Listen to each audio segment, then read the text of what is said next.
Hi, everyone, and welcome to the show. I am so happy to be here today. You know why? Well, I always love being here on this show, but especially today because it's all about you. We are here to help you. You know, I'm on a crusade to find employment for people with disabilities. Competitive jobs mean freedom. I've been on this crusade 30 years. 30 years, and still we are so far behind from where we should be in competitive employment. But you know what? It's my listeners, people like you that have stood behind me, that stay with the show, that have helped make such a difference. So, with that, I want to thank all of you, and tell you that this show is dedicated to all of you who are seeking hope through loss of a job or a family member's loss of a job or underemployment. No matter what has happened, we're here today to give you a whole reboot to what's going on in your life. Because you know what I tell everyone? You know what you have to do right now? Move forward. Don't stay still. Don't stagnate. That's never good. You've got to move forward, keep moving. And we all have to communicate and we have to help one another. That's why you should post this show. Really. We're all in this together. Nothing about us without us, right? I have epilepsy. I'm hard of hearing. We are all in this together. And if we don't help each other, who will? Well, no one.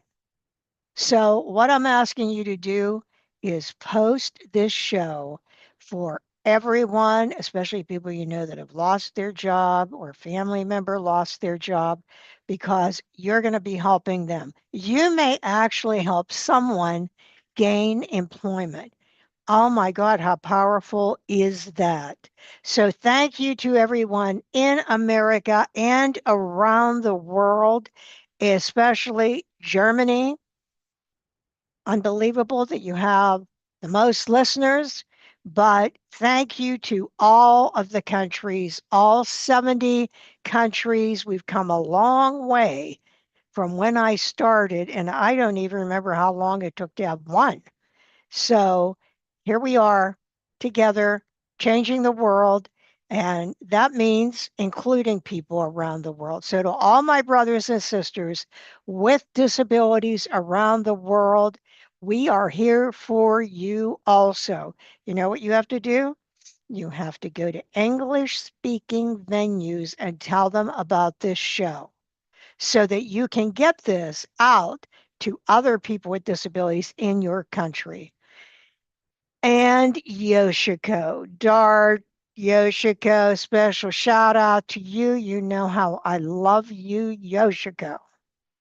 You are a great role model for all of us. Lead on, Yoshiko.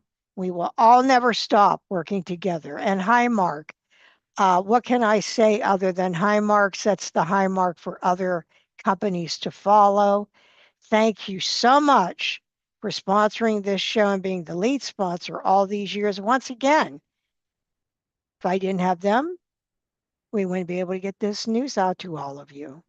So, with that, oh, I'm so excited today because we're all here to help you. Bender Consulting Services is here to help you. And I have two of the people from my talent programs team, two significant leaders at Bender Consulting, and I will have them introduce themselves.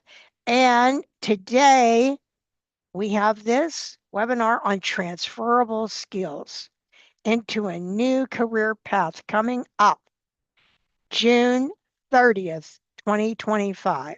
So don't forget about that. June 30th, 2025, Bender Consulting Services sponsors webinar on transferable skills into a new career paths in today's changing job search environment. I am not going to stop helping you. So make sure you tell everyone about that. So GERALD HOMME and Jill ZOMP. GERALD, we will start with you today. How about if you introduce yourself and tell everyone what you do? Thanks, Joyce, and always a pleasure to be here on the show. So grateful to be here today. I'm GERALD HOMME, the manager of the talent acquisition team here at Bender. That means I get the privilege and honor of leading this fantastic team of talented, passionate individuals and fighting this crusade. People that are looking for great talent to place into the competitive jobs that Joyce is finding out there.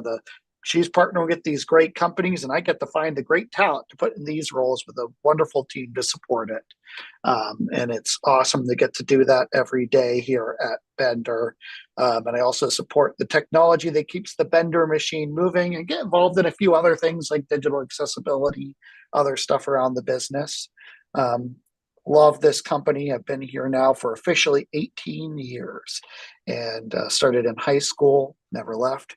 Have a nice collection of hidden disabilities, dysgraphia, dyslexia, PTSD, anxiety disorder, migraine disorder.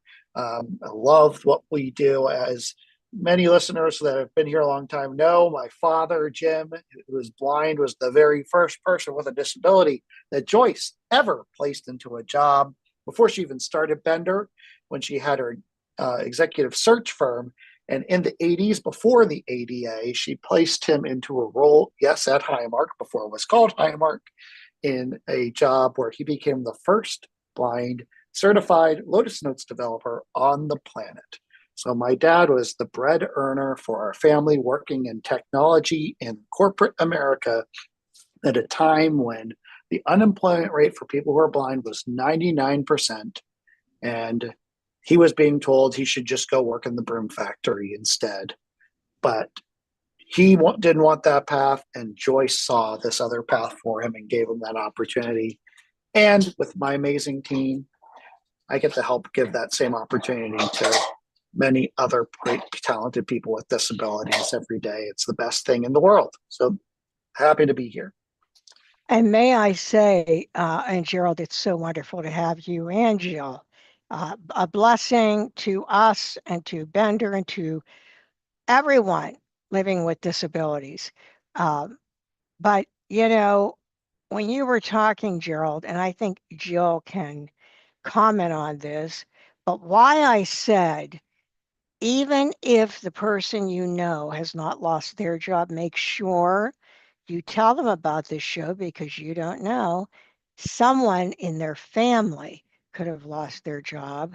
And when someone is not working, it impacts the entire family. Jill Zomp, you could talk about that, but why don't you introduce yourself, Jill? Thank you so much for having me again, Joyce. It's an honor to be here. I have been working at Bender for almost 9 years now. When I first started here, I started a lot helping out with the federal hiring when we were doing so many people in the federal government. And I saw all the great things and all the great opportunities there. So I understand a lot of that side of it. But I came here because personally, my husband actually lost his vision, went back to school, got a bachelor's degree after losing his vision in a new field because he couldn't do what he was doing before. So he got a degree in IT. And this is back when there was a lot of opportunities in IT, more than there were candidates for them. And he still spent a number of years looking for a job. We had small kids at the time. I was working 3 jobs, just trying to make sure to keep the family afloat. And when somebody recommended that we reach out to Bender, and Bender saw the potential that he had and was able to connect him with an amazing employer, it changed not just his life, but it changed my life, my kids' life, our family members that were helping us out when we needed it. So it affects so many people whenever somebody with a disability finds employment. And he has been successfully and gainfully employed ever since then, continuing not just to have a job, but to have a career and a trajectory for success and continue to move up. And it's been an amazing thing to see. He too was originally told, you should probably go work at the broom factory. So it's a joke around our house, but it's a very real thing out there. And being able to have him employed had changed so many things. And I at the time worked at our local community college, helping students with disabilities get their degrees and try to move forward in their careers, and they were having the same problem as he was. And I realized then I was on the wrong side of things, and I needed to come over to Bender and start paying it forward and helping people find those career paths. And it's just been the most amazing honor of my life to be able to do this and continue to do this. And now here we are trying to even expand our reach even further with these webinars, trying to help as many people as we can and see as many people with disabilities in the workforce as we possibly can based on their own skills and their own success, so that they can continue to find that employment and that path in life. Yes, well, and that is so awesome as you are, Jill. Gerald, maybe we can start by you talking about some of the industries or roles you see as the most resilient, or those even benefiting from the rise of AI, artificial intelligence, and then what skills are valuable that transfer into those positions as well. Thanks, Joyce. Yeah, I love this topic because our whole career year, we've been helping people reinvent themselves and transition into new roles, right? Because so many people have had to do that because they've gained a disability later in life or found themselves trying to find a new opportunity for a variety of different reasons. And not only that, that's partially my story too. I started out going into music and then decided, you know what? Nope, disability rights, more passionate about that. I want to do this fight in this mission, and went down this path. And there's so many skills that you can bring into lots of careers. And a lot of those types of jobs we've helped people transition into are these roles that are still most resilient right now.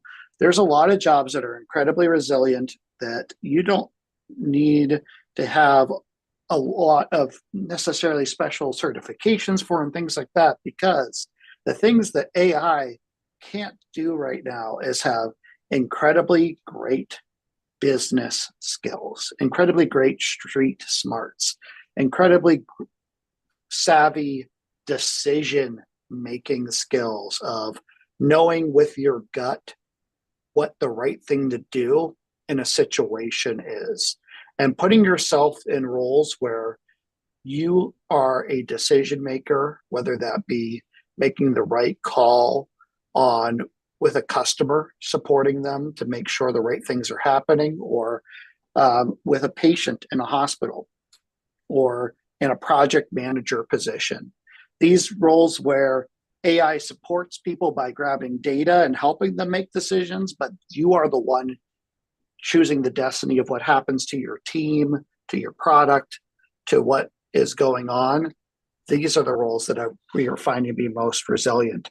And these are the roles where we've seen companies, even in IT industries, hire people that have creative backgrounds, people that have come from other industries with other types of degrees and brought in those creative ways of thought into these. So roles like business analysts and the entry pathways into project management, like project coordinator roles, where you're getting started out and looking to move into project management if you haven't done it before.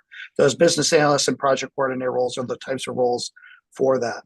Or in the product space, product managers or product coordinators. Medical roles. If you've never worked in the medical industry, now's the time, and you need a role. There's so many different roles in the hospital right now and across America. And guess what? People aren't going to stop getting sick anytime soon. People aren't going to stop needing support. And there's so many jobs in hospitals to support that whole process of helping patients. And some of those roles don't even require any kind of specialized training. There's so much you can do if you're trying to take what you know and apply it somewhere else. There's lots of opportunity to do that. So those are just a couple of examples of the types of things we're seeing out there right now. And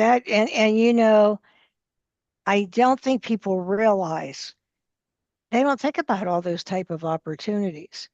You know what I mean? They just have in their mind specific areas. So I'm really glad that you went over with that. But Jill, some of the most overlooked transferable skills that people have, where they don't even realize they have those transferable skills. Would you talk about that for a minute? Absolutely. I think that this topic is so important. I know we did our first webinar about resume building and kind of went over so many things, but as people transition from one role to another, they're like, am I starting over? You're not starting over. The biggest, most transferable skills that everyone has are the soft skills. If you think about it, we've worked with so many people, like I said, the federal sector. I work a lot with veterans. It's a very close to my heart. I have a lot of veterans in my family. I understand that you are in a very different environment and now you're looking to reinvent yourself or take a new trajectory in your career. And the soft skills that you have, things like conflict resolution or time management or even emotional intelligence that you have from experience, whether it be in the military or federal or another type of area within the private sector, all of these can be transferred over. And honestly, they are all very valued by employers. Think about it. If you had conflict resolution in the military, you might be really good at navigating chain of command. If you had to lead anybody, you have management skills, you have ability to manage a team, and you have the ability to handle high stress situations and come out with positive results. And being able to show that and showcase that is going to be a huge way to move yourself forward in consideration for any opportunity. So a lot of people have the same exact trainings or the same exact certifications. And if you're up against other people, use that experience and use that new lens that you're looking through to say, okay, I bring all that to the table and all of my previous experience that will help move this entire mission forward. And being able to showcase that is going to be huge whenever you're being considered for any new role in any new industry. Yes. Even Jill, I tell people, even if let's say they were at the Epilepsy Association on a volunteer basis and they were the treasurer. I tell people, and you're looking for a financial position, I tell people make sure you remember that that is a skill that you have been doing that. So I'm really glad that you talked about that. And Gerald, we are known for IT, and that's probably because when I started in my career in executive search, that's what I did, IT. But there are visible pathways into tech roles that can leverage their existing skills. Could you talk about that? Yeah. So there's a lot of different types of things that you can do if you want to break into IT. For example, a lot of technical support roles at an entry level provide primarily customer support. And a lot of those roles start out as customer service. And you can gain a lot of knowledge about what it takes to provide the technical support for those roles in online trainings and gain access to a lot of information online to get started. And as long as you have great customer service skills, and if you want to break from maybe a customer service industry into actual technical support, those entry level roles, you can really make a break into tech in that way and then start to learn from that technical support everything about the infrastructure of tech in that company, because everything around technology comes in as a technical support ticket in that technical support. And you can really get to know who all these people are and network and get engaged and move up within an organization. So that's one way. I mentioned another role, which is the earlier, but I want to talk a little more about it, which are business analysts. This is a role that we here at Bender have worked on a lot in our time here. And these are roles that support teams and organizations in kind of the go-between role between developers and technical folks and business individuals. I like to call them almost like translators. So they don't have to do coding. They don't have to do the actual technical in-depth work. They just have to understand it enough to speak the language to those people and have to organize those people enough to be able to communicate with them. So if you have a lot of friends who are techies and you get along with them and you understand them, but you don't do that stuff, and you can communicate well and you can organize things and you're like a problem solver, you like to solve puzzles and that's the way you like to work, these are jobs that are great to break into the tech industry. I find people that even have backgrounds like in creative skills, like music and art, we've placed into these types of roles, and they've done great because of all the technology they use to support their craft. People with financial backgrounds that want to make a change can do well in these roles because of all the reporting they do with finance and with the financials that they do in Excel and other software. So it's just doing it with a different mindset because it's focused on the business solution conversation, which sets you up for a future path in either, depending on how you want to go, data science or project management, or going into that more development role, or maybe being a scrum master. There's all different types of paths that branch from that business analyst type of role. They're great roles to break into the industry from if you can pick up those skills once you get in there. Yeah, that's phenomenal.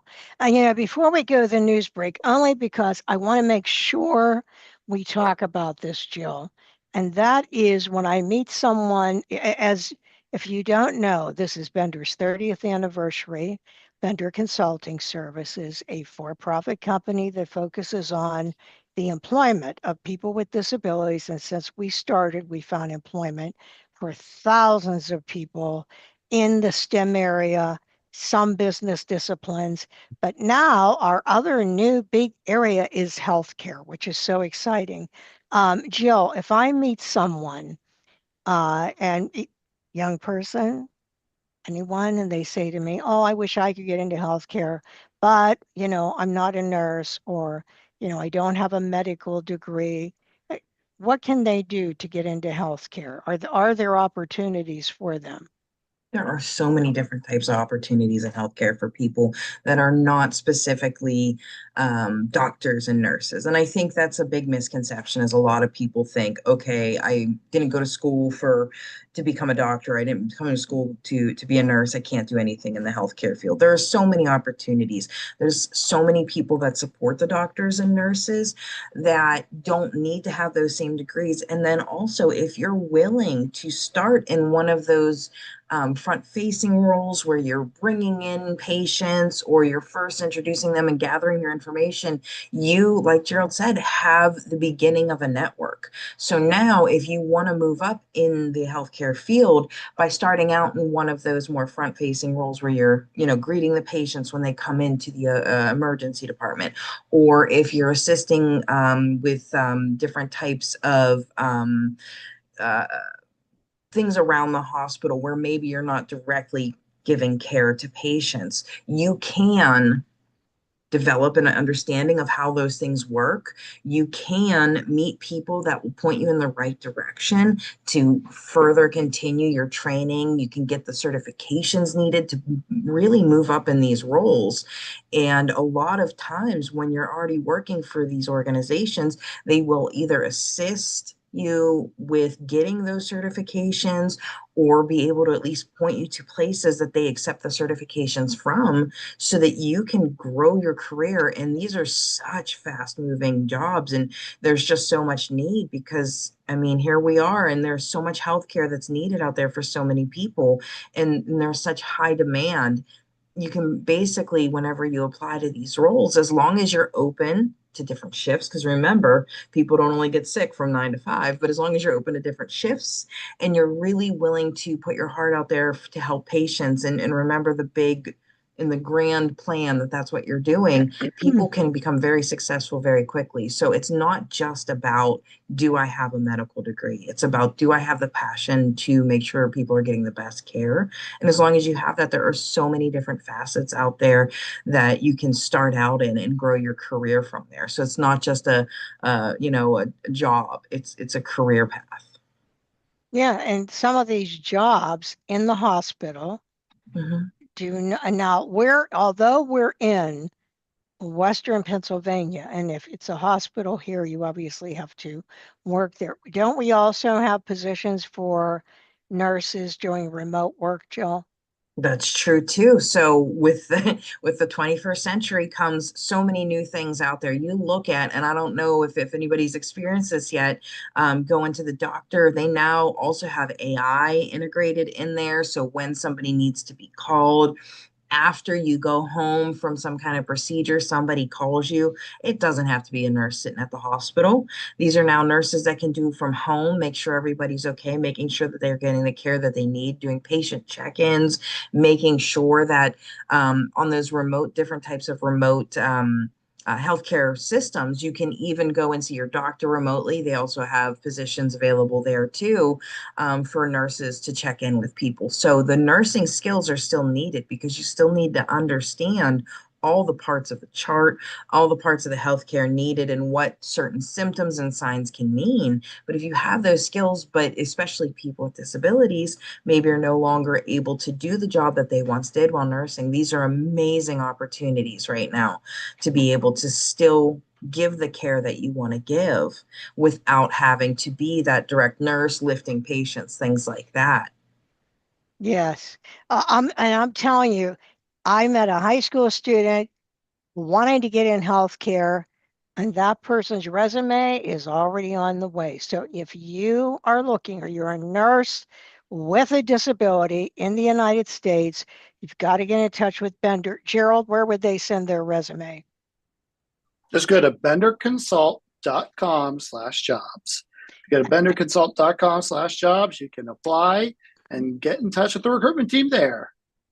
So remember, I told you to share this show, because with all the people with disabilities that have lost their jobs seeking employment, we've talked about some specific jobs right now, but we're talking more and continue to talk more how you reinvent yourself. How do you find a job? What do you do now? So make sure you post this so other people can hear what we've been talking about prior to talking about these specific jobs. But right now, oh, my favorite time, it's time for, yes, Mathis on the mic with Jennifer Mathis. And Jennifer, I want to tell you what I told Matt, our engineer. I said, make sure you get Jennifer through. I mean, she's very powerful. I said, she is the Rachel Maddow of the disability rights community. And here we are. I have you. And just so you know, I've been getting all kinds of positive remarks, Jennifer. And part of that reason is people don't know what's going on. Things change so fast right now that people don't know. So that's another reason, by the way, that everyone should share these shows so that other people with disabilities can hear, okay, I had no idea. I now know what's happening or what I should do or could do. So, Jennifer Mathis, what news do you have for us today? So lots of things happening as always. What I want to focus on today is a continuation from something I talked about last week, but there's a new development. So I think last week I had talked a little bit about the P&As being at risk, the protection and advocacy systems for people with disabilities, because there was a leaked draft of budget document that said that the president was going to be, at least according to this leaked draft, recommending eliminating the protection and advocacy system for people with disabilities, specifically for people with developmental disabilities, intellectual and developmental disabilities. There's different pots of money that fund the protection and advocacy organizations for people with developmental disabilities, for people with mental health disabilities, and for people with other disabilities. And so this leaked document said the DD part, the developmental disabilities part, they were saying, get rid of it. And so the new development is that on Friday, last Friday, at the end of the day, May 30th, I think, or 31st, whatever last Friday was, there was released some budget documents for different agencies, including HHS.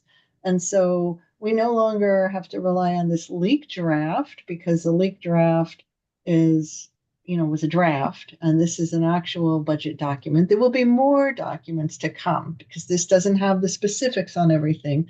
But the good news is that they are no longer recommending eliminating the P&A program for people with intellectual and Oh, thank developmental God. disabilities. So that's great.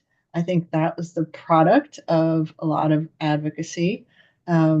Still, a lot of concerning stuff in there. So it's a mixed bag. I think we, have gotten past a hump, which is great, on the protection and advocacy program for people with intellectual and developmental disabilities not being slated for elimination or recommended for elimination. Again, I want to stress, whatever's in that budget document doesn't mean that Congress is going to do that. Congress gets to decide on this budget in the end. And so there's a lot of advocacy that needs to happen with Congress, because just because the White House and the president are recommending eliminating something doesn't mean that Congress is going to choose to do that. And the power is it's with Congress, but it's also with all of us, right? To advocate with Congress, to tell them, don't do that.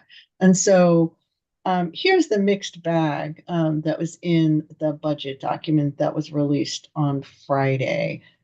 So there are some protection and advocacy programs that they are still recommending for elimination. We need to stop that. Those are the program that gives protection and advocacy groups money to help people with disabilities vote, to register and vote. And P&As do a lot of really good and important work in helping people with disabilities vote. That's called the PAVA program, Protection and Advocacy. I don't remember what for voting, and I don't remember what the whole acronym stands for, but that's an important program. So this budget document says they're going to propose eliminating that. They're going to propose eliminating what's called PAIR, which is Protection and Advocacy for Individual Rights. And what that is the whole P&A program outside of people with intellectual and developmental disabilities and people with mental health disabilities. There's the everybody else, that's PAIR. So that's important. That's people with physical disabilities, people who are blind, people who are deaf, etc.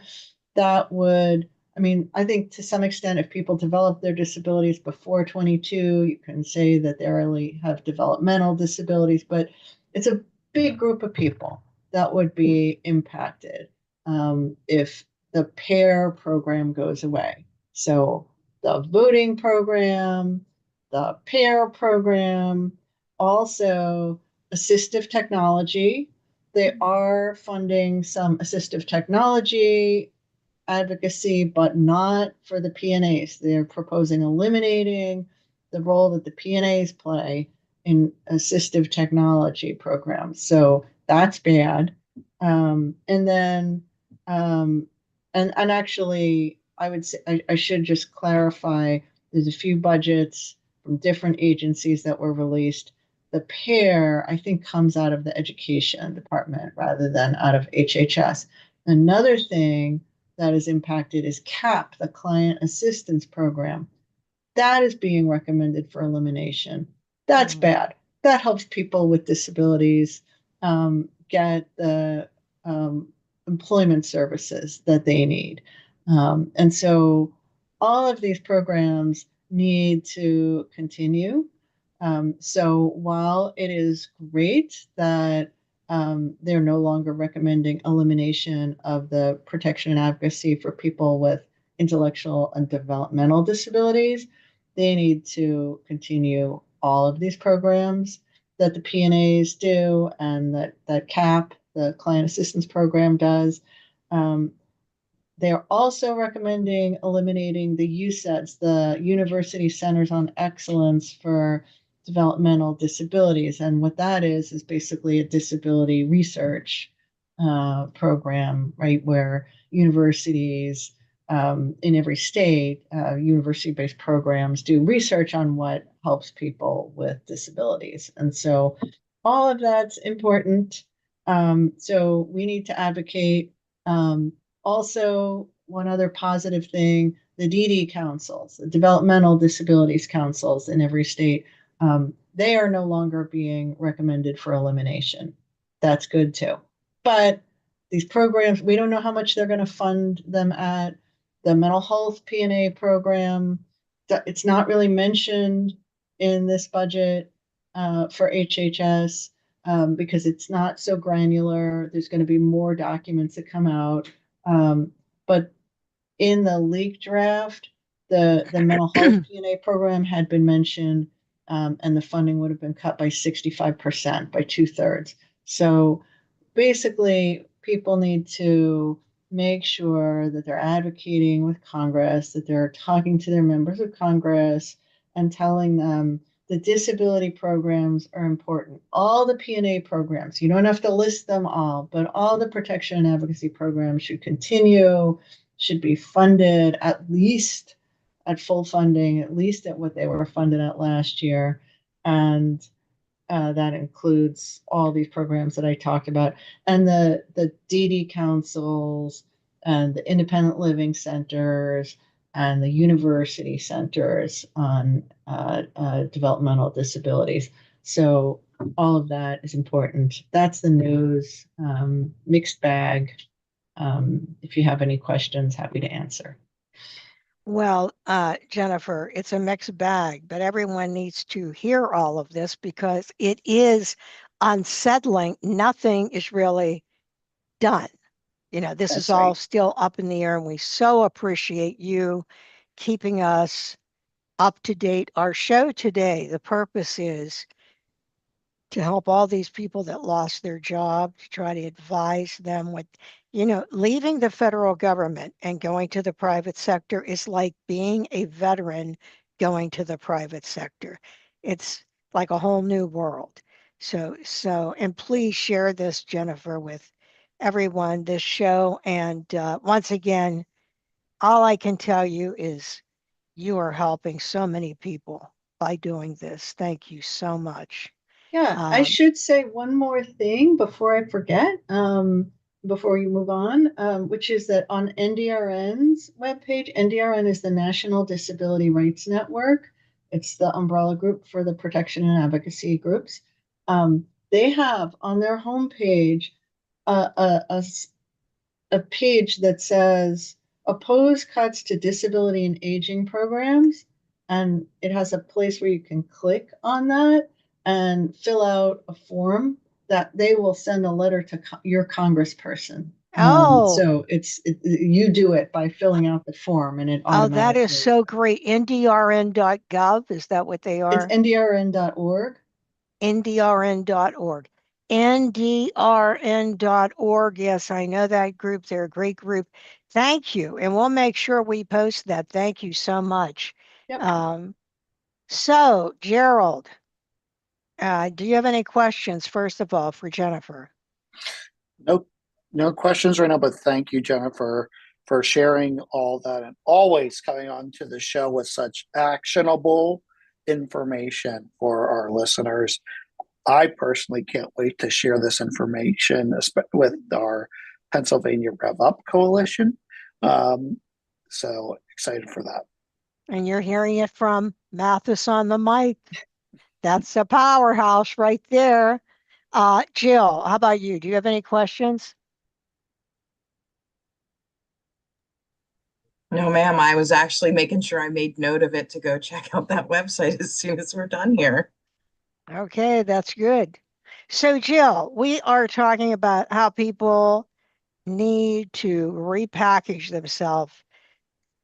How can hiring managers do a better job of recognizing and valuing these transferable skills from non-traditional candidates? That is a great question. I think hiring managers, they're so quick, they get so many people, they're looking at very few things on a resume, title, who the employer was, title, who the employer was. I think that they really need to look beyond the title, especially from industries that are not equivalent. So people coming out of the federal government, coming from a different industry altogether, or veterans, they may have more than the skills that they're looking for and didn't have the same title. So looking beyond the titles on their resumes would be a huge benefit to them, because understanding, even taking a moment or two to understand what those jobs mean, they may find the diamond in the rough that they've been looking for their position, that's going to be there every day on time, that's going to really move and drive their entire project or their organization forward. Instead of just checking boxes, they should think, does this person, have they had to solve complex problems, or have they led people? I mean, these are skills that are beyond just what you're looking for. And just because it's not the same title doesn't mean it doesn't have the same skill set. And whenever they're coming from the federal government or from the military, these are very large scale teams. So they have the understanding of how to navigate in those large scale environments too.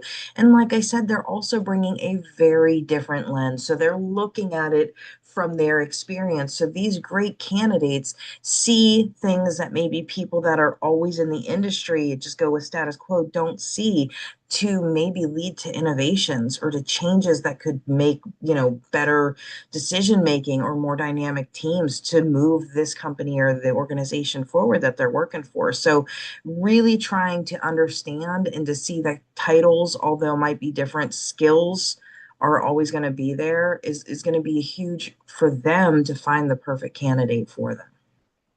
And I'm so glad you said all that, Jill. I heard someone speak years ago, and they said to me, give me an MIT student, brilliant. Give me someone with a bachelor's degree, brilliant.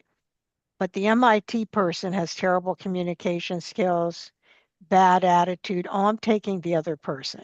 And I just want to say attitude, gratitude. When you give someone a chance to work, for example, a person with a disability, they're grateful, very grateful. If you were left out all the time, you too would be grateful. So don't just look at one thing. I always say you could teach people anything, but you can't teach them to have a good attitude. So, you should look at all skills. Gerald, what roles do you think would be in healthcare would be best if people are transitioning from other skills?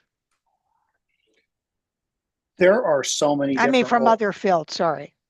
No worries. There's so many different things you can go into if you want to go into the healthcare industry, from working and helping and managing a medical office to cleaning instruments to help prepare people for surgery to being that friendly face that's the first person that people see when they walk into the emergency room to help people stay calm and have support when they enter that hospital.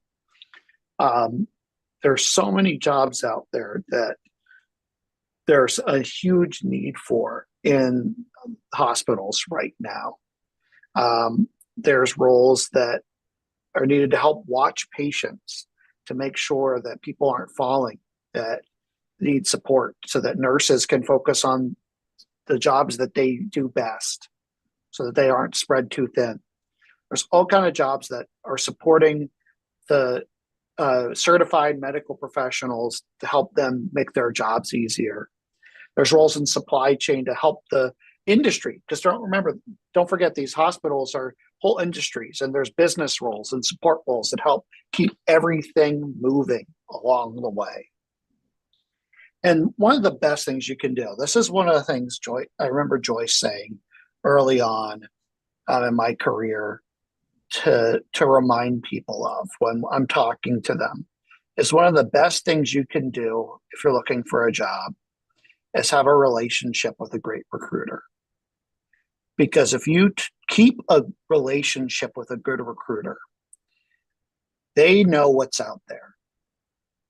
And their whole job is matching what your skills are to a role. And if you talk to somebody like someone from Bender about what is my background, what do I have on my skills, and just having that conversation of what could I be looking for with what I have done with school, with my volunteer work, with my engagement in the community, with my work experience, and what's out there. You'll never know unless you start having those real world conversations. You're never going to get that same experience by just going and searching on LinkedIn and Indeed and applying online that you're going to get by talking with an industry expert and sitting down. Yes. And when you said, GERALD, that's the best thing you can do. Hey, you never know what's going to happen. Just like, look what happened. You never know. Always keep that relationships. Relationships are what makes the difference. And right now, Jill, there are many people who feel stuck in their current career search. What advice do you have for them? Yeah, it's hard. It's hard to transition. It's hard. So many people believe that they just have to completely start over, but in reality, they're not. They're building off of what they've already done. So anybody who feels stuck, first of all, take inventory. Think about what you like to do. Think about what you're good at doing, and think about where those two things overlap.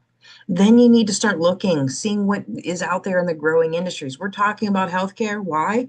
Because it's a growing industry. So look at these big industries that are growing and saying, okay, here's some strengths that I've identified that I enjoy doing. Maybe I could try this. You don't have to have it all figured out. You just need to know where to make the next move and start going in that direction. You will be surprised what you learn as you continue to explore things. And even after you get the job, and all of a sudden you're like, wow, this could really lead into that. Recognize your own value too. Recognize that what you've done can be used moving forward. And we have so many things out there now that we've never had before. So many things at our fingertips. If you don't know something and you are currently unemployed and you are not learning it, you are doing a disservice to yourself. There are videos online, there are training modules online. Take the time to invest in yourself. Think about what's something I could learn, what's something I could do to set myself apart. Where do I see a ton of job openings? Not, okay, I see that there's this one job opening I'm really interested in, I'm going to do everything for. But if you see a lot of them, that's where there's a lot of need. Do some of those skills. You will be more likely to grow, and using that network after you've started in these new things are going to help too. And finally, be realistic. I mean, if you're transitioning from a different job into a new industry, you may not be somebody with the most seniority.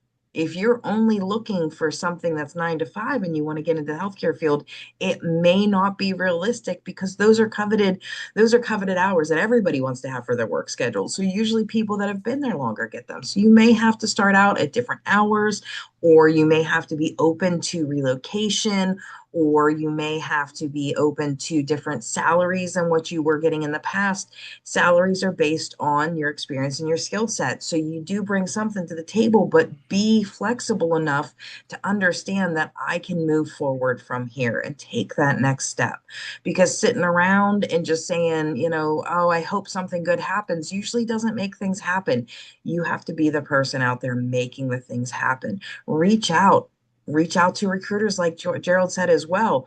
I mean, there are people that we talk to every day that are going in one direction, and we know of other opportunities out there that they've never even thought of before. And being able to tell them about these opportunities and open their eyes to it is huge, to be able to get people inspired to move into different roles as well. So you're not stuck. You just need to figure out the next step. Yes. And as Jill said, you've got to move. You cannot stay in one. You know what? I would even suggest, Monday through Friday, work days, I would get up in the morning, take a shower, put on a nice shirt, or a sweater, and your jeans or khakis, whatever that you would wear to work. Get up, take a shower, go downstairs, have all of your goals written for the day, your plan of action, as if you had the job. You know why? If you say, oh, I'm so depressed, and sleep in, and then just come downstairs and lollygag and, watch game shows or whatever it is, you're not going to get anywhere. You are not. Opportunity does not knock on your door. You may hear that, but when it comes to a job, it does not.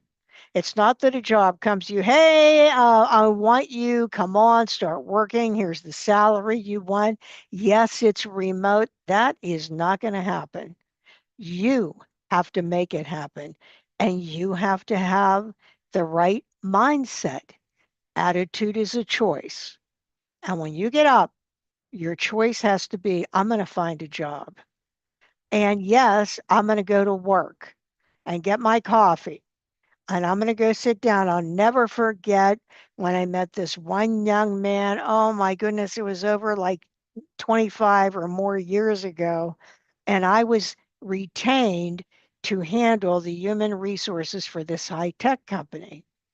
So it was more than 30 years ago because it was right before Bender Consulting. So anyway, my job was to interview people. So I'm interviewing them, and this young man comes in and he hands me his resume, and I say to him, he's very nice, good attitude. And toward the end, I said, let me ask you something. In your job search, how many resumes have you sent out? Because of course, I'm wanting to know, does he have initiative or does she have initiative? Have they even tried? And he looked at me and he said, 107. And I said, well, 108 was your lucky resume. And I got him that job. But like, I couldn't believe, look what he did, how much initiative he had. And he did find a job. But I am telling you, get up, take that shower, go down to your work area as if you're going to work, get your coffee and get moving. Do research. Go to LinkedIn, look at companies that are hiring, you know, go through the website. And one other thing, very, very important, make a list of everyone you know that you're going to call. Hi, Jane. I'm looking for a job and I'm not calling you because you're hiring people. Now, this is just even friends. That's what I'm talking about.